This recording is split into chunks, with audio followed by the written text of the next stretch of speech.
The hotel's loyalty app showed 14 check-ins over 11 months. 14. I was standing in the parking lot of a funeral home in Decatur, Illinois in a sport coat I hadn't worn in 8 months, and I had a keycard in my breast pocket that didn't belong to me, and my phone was showing me a list of dates that rearranged every memory I had of the past year. I remember thinking, this is the wrong day for this. I was there to bury my uncle. I had 40 people waiting inside who expected me to carry a casket in 20 minutes. I put the phone back in my pocket. I went inside. I carried the casket. I shook hands and accepted condolences and drove home 4 hours later and sat in my driveway for a long time before I went inside. But let me start from the beginning. My name is Tom. I'm 48 years old. I've been a high school chemistry teacher for 21 years, the last 14 at a public high school in Springfield, Illinois. I also coached the Science Olympiad team, which has gone to state 3 times under my watch. I am not a dramatic person. I am a methodical person. I think in terms of variables and controls and reproducible results. I approach problems by isolating the unknown and testing systematically. This is relevant to everything that follows. My wife Sandra is 45. We met in graduate school at the University of Illinois. She was getting her MBA, I was finishing my master's in chemistry education. We met at a department mixer in the fall of 2001, talked for 3 hours about nothing important, and went for coffee the next morning. We dated 2 years, got married in the summer of 2003 at a small ceremony in Champaign where we'd met about 60 people. Her parents, my parents, friends from grad school, colleagues.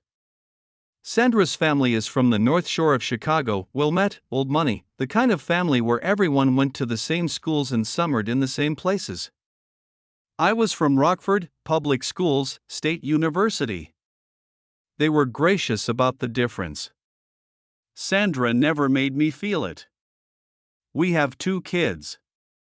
Older one is Emma. She's 19 and a sophomore at University of Illinois studying environmental science.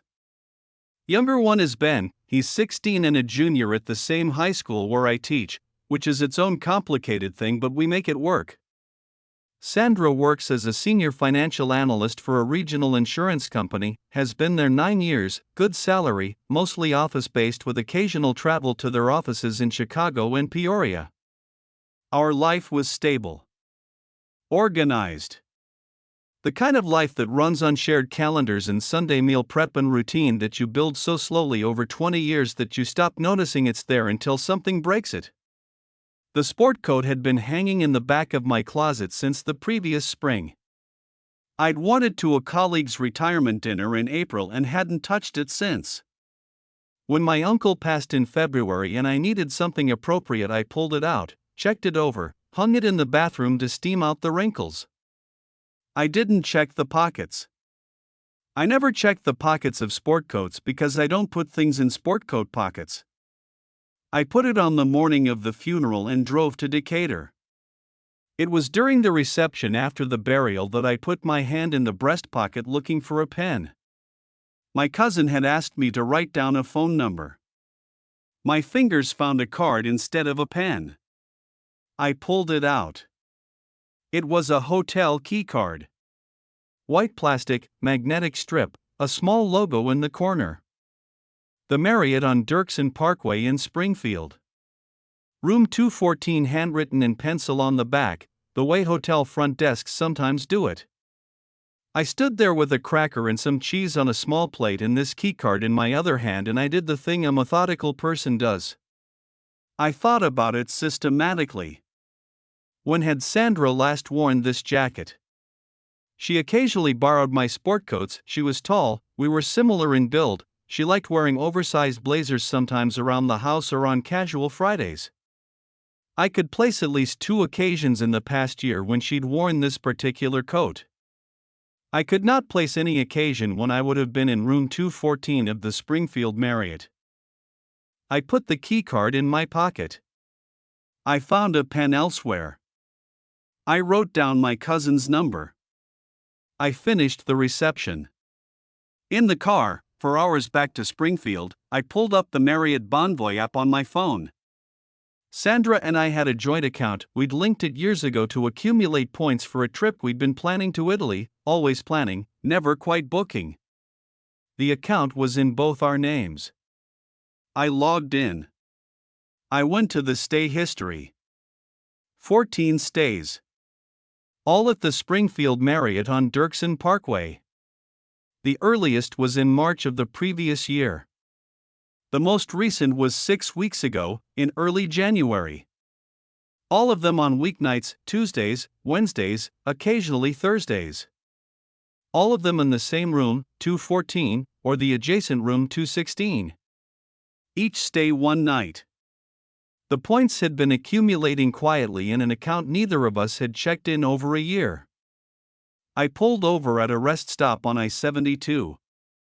I sat in the parking lot with the engine running and the heat on, and I went through all 14 dates.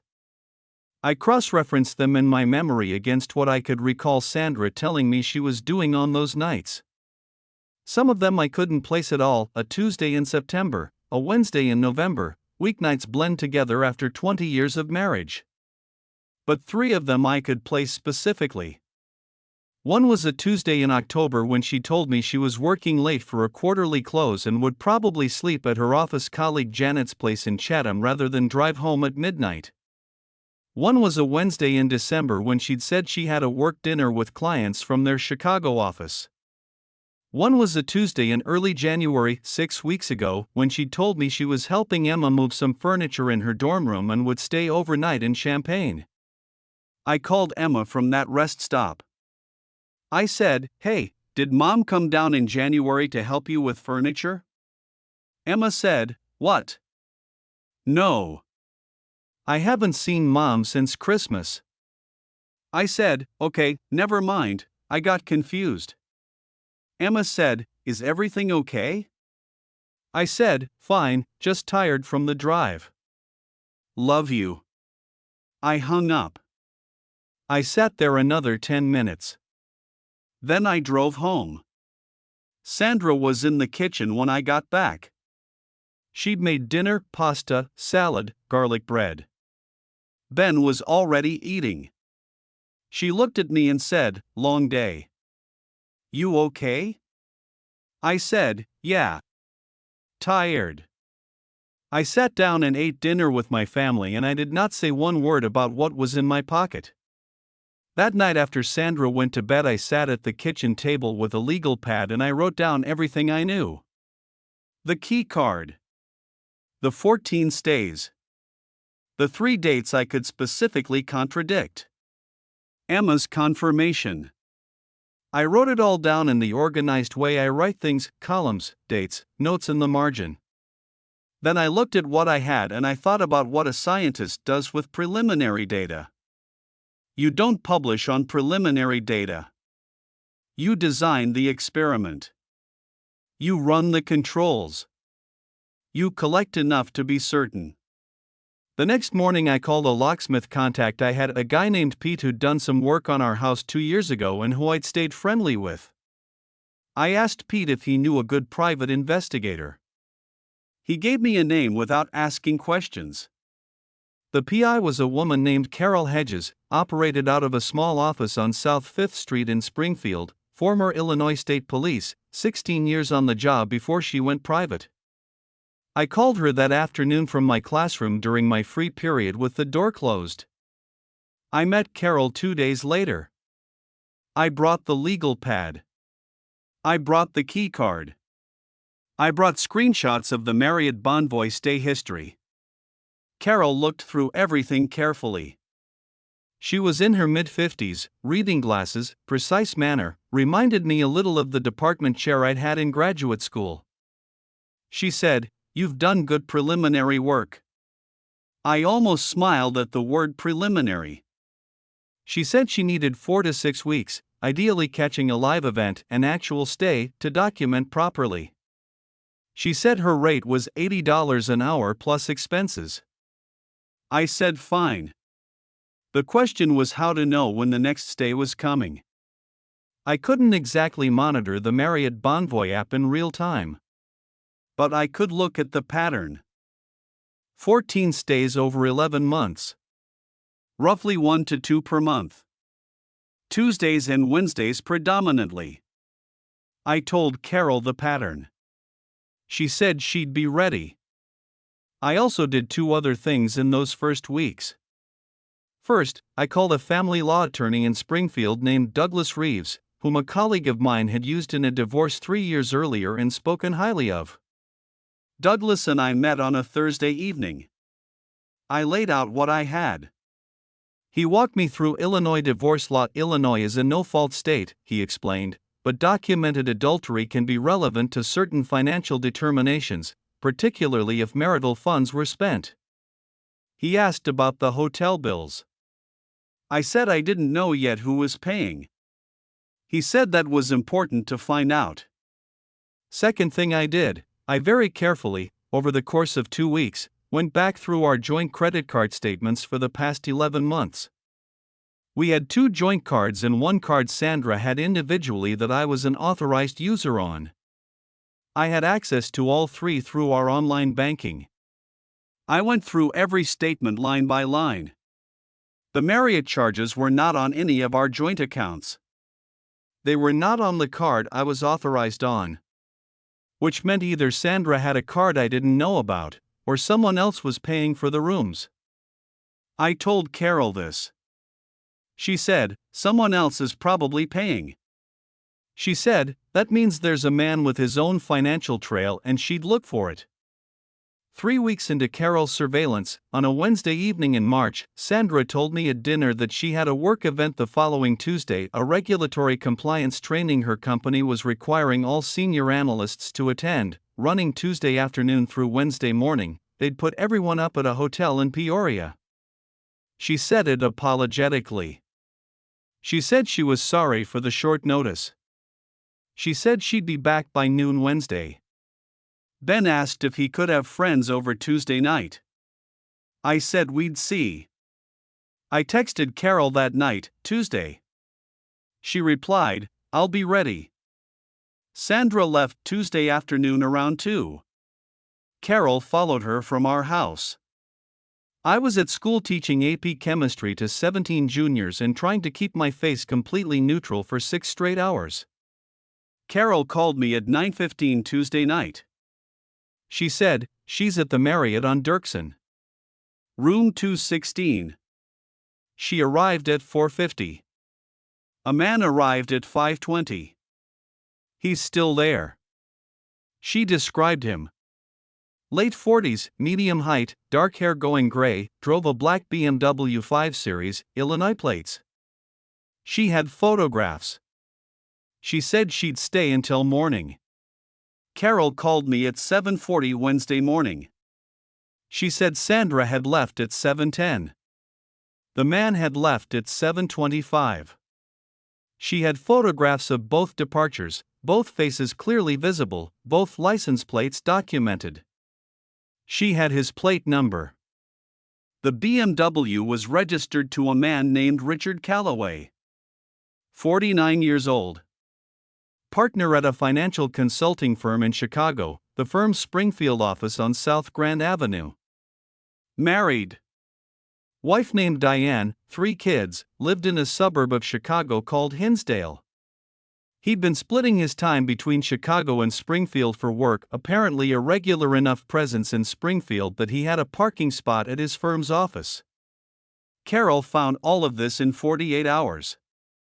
She also found that Richard Calloway had been staying at the Springfield Marriott on a corporate account, his firm's account, which explained why no charges appeared on any card connected to Sandra or to our marriage.